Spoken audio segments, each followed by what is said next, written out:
Marriage crisis, Meghan and Harry divorce in bitterness. For a lot of couples, even though they may have known each other for a long time and have similar backgrounds, marriage is hard. It takes time and effort. Where they come from different backgrounds, it may be even harder.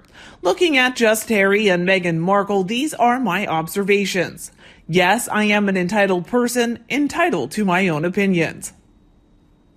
Harry, a prince in the world-famous royal family, uber-wealthy, world-famous in his own right, while Meghan Markle, an American, a relatively unknown actress, but somehow managed to make high-profile connections and divorcee. Social climber, she wants fame and power and being in the spotlight, and a proven habitual liar. In this establishment, there are rules and protocols to follow. The British royal family and the British people welcomed Meghan Markle with open arms, gave them a dream warning, and were truly happy for both just Harry and Meghan Markle. Her father-in-law, the future king of the UK and the Commonwealth, walked her down the aisle. To show a woman power, her mother could have walked her down the aisle. There is the harsh treatment of the royals by the press. It is almost like an initiation ritual to test the person belonging or entering the royal family. Prince Charles went through it, Princess Diana went through it, so did Fergie, so did Camilla, so did Catherine, and many others. Meghan Markle was being put through it, but could not pass the test. Some spouses join families and others divide them. Guess which one Meghan Markle is? It appears Meghan Markle has won Harry over by playing on his weak spots. She hangs on to him in public, probably tells him that she's the only one who truly loves him. She makes him feel on top of the world. Meghan Markle, being a strong person, has taken over, and just Harry truly believes everything she says, including the idea that the press killed his mom and that they will do the same to her, when in fact it was their drunk driver and not Diana wearing a seatbelt. It caused the fatal injuries. Just Harry has lost the ability to think independently and has become a parrot. It's been proven that Meghan Markle plagiarizes, which is easily found on the internet. Compare her work with the original source. Do we really believe some of her stories? The interview with Oprah was very similar to the one Diana had with Martin Bashir. Similar makeup and similar stories. When someone is a habitual liar, how do we know what is real and what she is reiterating? Meghan Markle likes to spin stories, a nice way of saying she likes to stir shit. She has herself believing her convoluted truths, and she has Harry believing them too. It's almost like she enjoys getting people worked up. She's thrown everyone under the bus, including her own family, the British royal family, and the Archbishop of Canterbury. There have been too many inconsistencies in their stories for any of it to make sense. And Harry is so blinded he goes along with whatever she says. Many people believe that Meghan Markle is a good match for Harry. They see her smiling and latching on to Harry, but they don't see the other side of this person.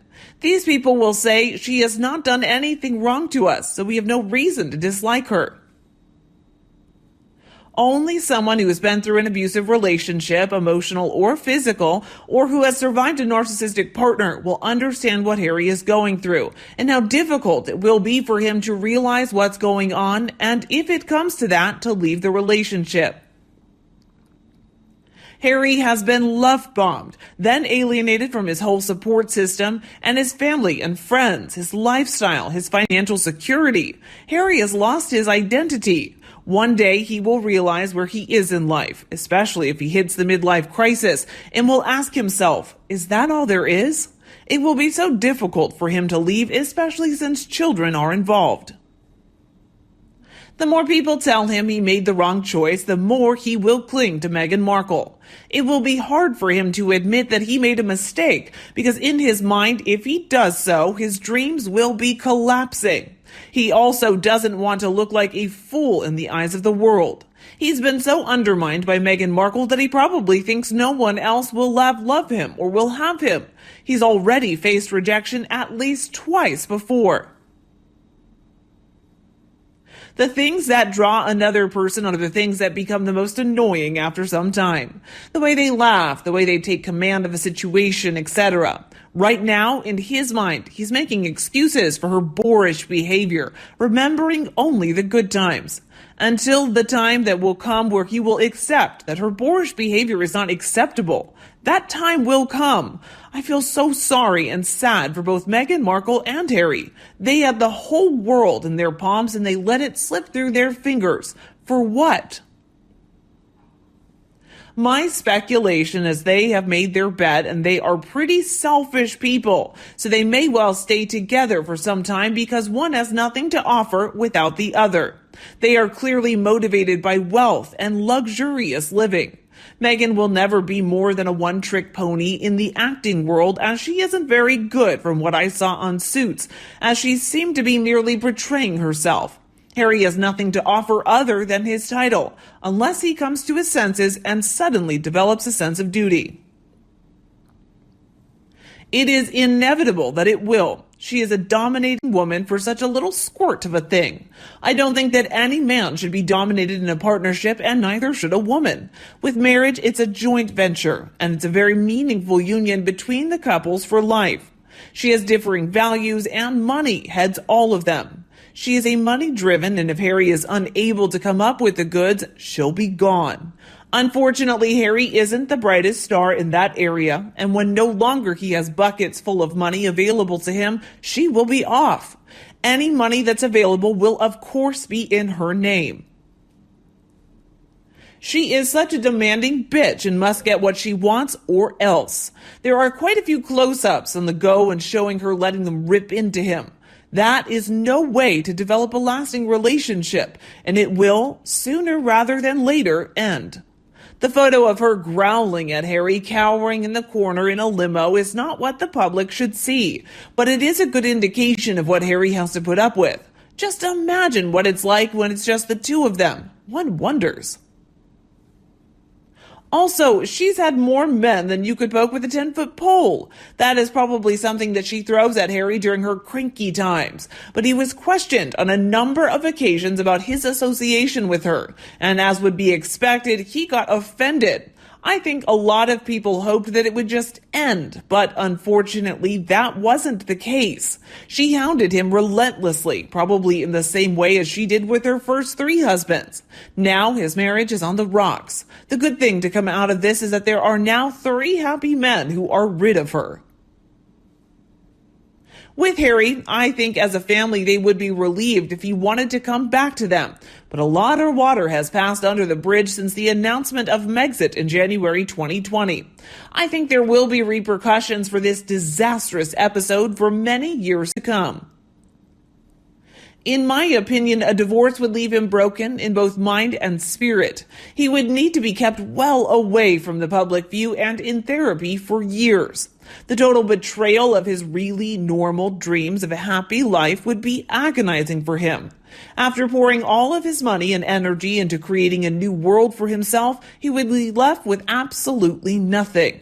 He's barely coping as it is, if his constant need to tell all is anything to go by, so add a very real emotional crisis to his existing mental health burden, and it'll be more than he can take. I think the royal family would protect him, but not excuse him. What he's done to the public is too spiteful, it's too public, it's too outrageous to simply be forgotten or excused by those he's targeted. He needs to realize that he has seriously damaged himself in this hell-bent quest to inflict damage on others. The ideal situation would be for him to quietly settle into his charity work in Africa, something that used to be so important to him before he was led blind and unprotesting down another path towards ignominy and disgrace. Given enough time for rehabilitation, I'm pretty sure he would eventually become part of the visible royal family once again, balcony appearances included. Perhaps there would even be a new family to give him the stability that was ripped out from under him. The royal family can be under no illusions whatsoever about how the vast majority of the British public currently view this pair of scoundrels. Those opinions are being very loudly voiced, and the monarchy can only exist with the agreement of that same British public. It's an institution that has served this country well for many centuries, but there are always Republicans calling for a change to the status quo. I don't think it will happen anytime soon, but who's to say they won't one day be in the majority?